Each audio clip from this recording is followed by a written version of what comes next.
Assalamualaikum warahmatullahi wabarakatuh. Kami dari kelompok 6, kelompok bahasa Indonesia akan menyampaikan informasi tentang bentuk dan pilihan kata. Saya Nur Abidin dan anggota-anggota yang lain akan mulai memperkenalkan diri. Saya Tasya Zazira Maulana. Saya Alvina Damayanti. Saya Gustriani. Saya Raisa Dristi.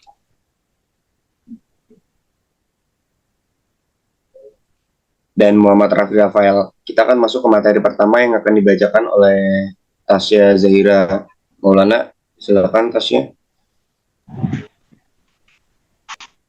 Tri. Oke, di sini ada pengertian akronim. Apa sih itu akronim? Akronim adalah kependekan yang berupa gabungan huruf, suku kata, atau bagian lain yang ditulis atau dilafalkan sebagai kata.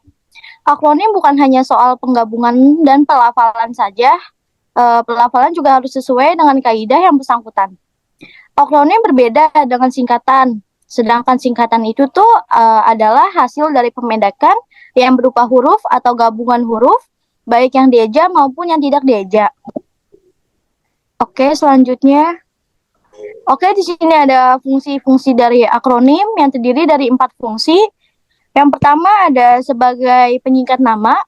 Karena daya manusia itu secara terbatas, maka dari itu keterbatasan tersebut mendorong manusia untuk mencari alternatif dalam mengingat sesuatu. Nah, cara yang paling mudah dalam mengingatnya dengan membuat kependekan. Jadi kata-kata yang dipendekkan agar lebih mudah diingat. Pemendekan itu bisa singkatan, penggalan, kontraksi, lambang huruf, atau akronim. Oke, yang kedua, akronim sebagai semboyan dan media humor. Akronim dapat ditemukan dengan mudah di seluruh Indonesia. Sebagai contoh, warga Kabupaten Kediri mempunyai semboyan bersinar terang, yang berarti bersih, menarik, tertib, dan aman. Oke, selanjutnya yang ketiga ada sebagai media humor. Biasanya bersifat lebih santai dan sebatas guyonan. Akronim ini dipakai untuk memperkuat hubungan sosial, namun harus dipastikan bahwa akronim tidak menimbulkan konflik. Contohnya, Himapala, himpunan mahasiswa paling lama. Terus ada Sekwilda, kayak sekitar wilayah dada. Terus ada APEK, Asosiasi Pedagang Eceran. Terus ada FIP, Fakultas Ilmu Pelawak. Lalu yang terakhir ada efisiensi komunikasi. Akronim memungkinkan komunikasi yang lebih efisien karena mereka menggantikan frasa atau kata panjang dengan singkatan yang lebih pendek. Ini membantu dalam penggunaan ruang teks dan memudahkan pembaca atau pendengar untuk memahami pesan. Oke, selanjutnya ada jenis-jenis dari akronim. Ini terdiri dari 3 jenis. Yang pertama ada berdasarkan nama diri dari perpaduan huruf awal. Contohnya seperti AURI, Angkatan Udara Republik Indonesia, lalu ada TKR, Tentara Keamanan Rakyat, lalu ada NIK, lalu yang kedua ada berdasarkan nama diri dari perpaduan suku kata, contohnya Sulteng, Sulawesi Tengah, Bapeda, Badan Perencanaan Pembangunan Daerah, lalu ada Garwani, Gerakan Wanita Indonesia. Lalu yang terakhir ada berdasarkan bukan nama diri dari perpaduan huruf awal dan suku kata, contohnya sebagai pemilu, pemilihan umum. Oke, selanjutnya ada macam-macam akronim, ini terdiri dari 9 macam. Yang pertama ada akronim organisasi internasional seperti UNESCO, United National Educational, Scientific and Cultural Organization, lalu ada WHO, World Health Organization, lalu yang kedua ada akronim dalam ilmu pendidikan seperti DNA dan NASA. Lalu yang ketiga ada akronim dalam teknologi dan komputer seperti PDF, Portable Document Format, lalu ada JPEG, Joint Photographic Express Group. Lalu yang keempat ada akronim dalam kesehatan dan medik, AIDS, lalu ada FDA. Lalu yang kelima ada akronim dalam militer seperti SWOT seperti UAV, lalu ada akronim dalam bisnis dan keuangan seperti CEO atau ROI atau Return on Investment. Lalu yang ketujuh ada akronim dalam slang dan pop culture seperti OMG, oh my god. Lalu ada BFF seperti Best Friend Forever. Lalu ada akronim dalam pendidikan seperti STEM, Science, Teknologi, Engineering, and Mathematics. Lalu ada SAT. Lalu yang kesembilan ada akronim dalam lingkungan sosial dan aktivisme seperti LGBT, lesbian, gay, gitu. Oke, selanjutnya akan dibacakan oleh Tasya. Ya, jadi selanjutnya ada definisi kata dasar. Kata dasar merupakan satuan bahasa terkecil yang memiliki makna.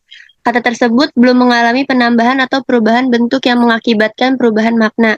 Dengan pengertian lain bahwa kata dasar ialah kata yang belum diberi imbuhan dan kata yang menjadi dasar awal pembentukan kata yang lebih besar. Kata dasar ialah kata yang paling sederhana yang belum memiliki imbuhan, juga dapat dikelompokkan sebagai bentuk asal, tunggal, dan bentuk dasar kompleks. Selanjutnya,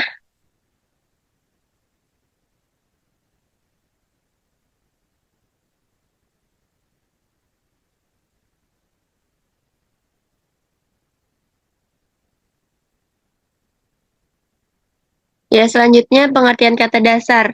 Berikut merupakan pengertian kata dasar berdasarkan Kamus Besar Bahasa Indonesia atau KBBI, yang mana menyebutkan 1. Kata dasar adalah unsur bahasa yang diucapkan atau dituliskan yang merupakan perwujudan kesatuan perasaan dan pikiran yang dapat digunakan dalam berbahasa. Yang kedua, kata dasar merupakan kombinasi morfem yang oleh bahasawan dianggap sebagai satuan terkecil yang dapat diujarkan sebagai bentuk yang bebas. Yang ketiga, kata dasar merupakan satuan bahasa yang dapat berdiri sendiri, terdiri dari morfem tunggal atau morfem gabungan. Selanjutnya ada contoh kata dasar. Contohnya minum, yaitu satuan bahasa yang dapat berdiri sendiri. Yang kedua pergi, satuan bahasa yang dapat berdiri sendiri juga. Lari, satuan bahasa yang dapat berdiri sendiri. Yang keempat ada maha kuasa, gabungan dari morfem maha dan kuasa. Yang terakhir ada Pancasila, gabungan dari morfem panca dan sila. Selanjutnya ada fungsi kata dasar. Fungsi kata dasar sendiri ialah sebagai penunjang pemaknaan dan kegunaan dari imbuhan termasuk fungsi gramatikal. Kata dasar makan termasuk golongan kata kerja. Setelah mendapatkan afiks an menjadi makanan. Kata tersebut golongan kata benda. Jelas bahwa di sini fungsi kata dasar sendiri ialah penunjang pembentukan fungsi dari afiks an, yaitu sebagai pembentukan kata benda. Kata dasar dalam kalimat. 1. Juli makan buah mangga. Di sini kata dasarnya adalah makan. Yang kedua, ayah pulang sore hari ini. Yang kata dasarnya adalah pulang. Yang ketiga, kakek duduk di teras depan rumah. Kata dasarnya adalah duduk. Yang keempat, ayam itu mati karena sakit. Kata dasarnya adalah mati. Selanjutnya, Oke, di sini akan dijelaskan oleh saya pengertian kata berimbuhan. Imbuhan sendiri menurut KBBI punya arti sebagai bubuhan atau tambahan dalam bahasa untuk membuat kata baru. Jadi, imbuhan ini semacam alat gitu untuk mengubah kata dasar jadi kata baru. Jadi, kata berimbuhan adalah kata yang sudah berubah dan sudah punya arti baru dan bentuknya sudah bukan kata dasar lagi. Next. Posisi jenis kata berimbuhan. Prefix adalah imbuhan yang posisinya di awal atau disebut awalan. Kalau sufiks kebalikannya, yaitu posisinya di akhir alias akhiran. Kalau konfiks ada di dua-duanya, alias awal, akhir, terakhir, infiks. Posisinya nyelip di tengah kata atau bisa disebut sisipan. Next. Jenis-jenis kata berimbuhan. 1. Prefix adalah kata berimbuhan yang imbuhannya diletakkan di depan kata dasar. Jenis kata imbuhan prefix ada banyak jenisnya dan sering dipakai dalam kehidupan sehari-hari. Jenis imbuhan yang ditambahkan pada prefix ada 5 macam, yakni me, pe, di, ke, ber, ter. 2. Sufiks adalah imbuhan yang diberikan di belakang kata dasar. Imbuhan sufiks juga disebut dengan akhiran. Contoh akhiran adalah an, kan, nya, i, man, wan, wati, kah, dan sufiks yang melekat pada kata asing serapan. Al, iyah, asi, isasi, if, or, dan isma. Yang ketiga, konfiks adalah gabungan dari prefiks dan sufiks. Contoh kata berimbuhan konfiks diantaranya peran, beran, di, pengan, kean, memperi, mekan. 4. Infiks sering disebut sebagai kata sisipan dari kata dasar. Sisipan yang dipakai dalam kata berimbuhan infiks seperti in, dan in. Contoh kata berimbuhan. 1. Prefiks, beranak, pengerat, melamar, tertutup, dibaca, serumah, dan lainnya. 2. Sufiks, timbangan, panaskan, beresi, bajunya, lamaran, dan lainnya. 3. Konfiks, katanya, ada kekuatan, berpakaian, pekerjaan, permainan, dan setidaknya. Infiks, telapak, telunjuk, jelajah, kerudung, dan lain-lain. Contoh kata berimbuhan dalam kalimat. Prefiks. 1.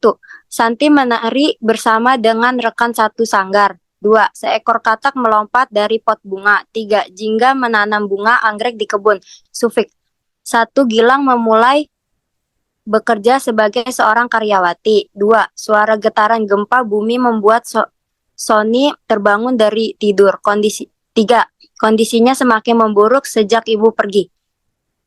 Konfiks. Kebersihan kamarnya sangat dijaga dengan sungguh-sungguh. Keadaannya kian hari kian kritis saja. 3. Entah mengapa perasaan ini tak karuan saat ku menatap dirinya. Infiks. 1. Gerobak melaju dengan kencang. 2. Siska belajar meniup seruling. 3. Gusti mendengar gemuruh ombak besar dan tidak merasa takut.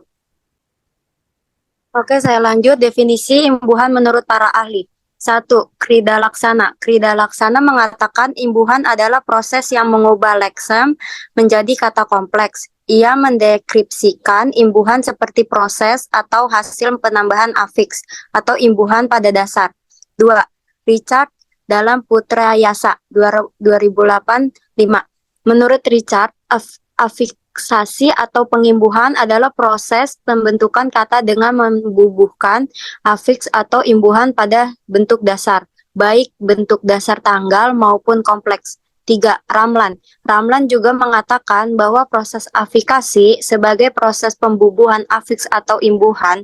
Menurut Ramlan, satu satuan yang dibubuhkan afiks atau imbuhan disebut bentuk dasar. Kesimpulan dari kata imbuhan. Pengimbuhan atau afiksasi adalah proses pembentukan kata dengan membubuhkan kata imbuhan pada kata dasar sehingga memiliki bentuk dan makna yang berbeda. Selanjutnya akan dijelaskan oleh Raisa. Oke, selanjutnya ada kata ulang. Kata ulang atau reduplikasi itu adalah kata yang mengalami perulangan baik sebagian maupun seluruh wujud. Dalam Kamus Besar Bahasa Indonesia, reduplikasi dimaknai sebagai proses atau perulangan kata atau unsur kata. Sedangkan kata ulang merupakan kata yang terbentuk sebagai hasil dari reduplikasi. Next. Macam-macam kata ulang. Yang pertama ada dwilingga atau utuh. Dwilingga yaitu bentuk pengulangan atas seluruh bentuk dasar tanpa variasi fonem dan afiksasi disebut dengan contoh 1. Ibu menjadi ibu-ibu.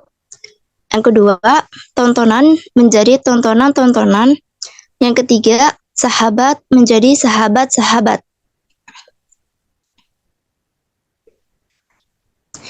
Kemudian yang kedua ada dwipura atau sebagian. Dwipura atau sebagian yaitu adalah perulangan atas sebagian dari bentuk dasar suatu kata. Dalam hal ini, bentuk dasar tidak diulang seluruhnya, melainkan hanya diulang sebagian saja. Seperti contoh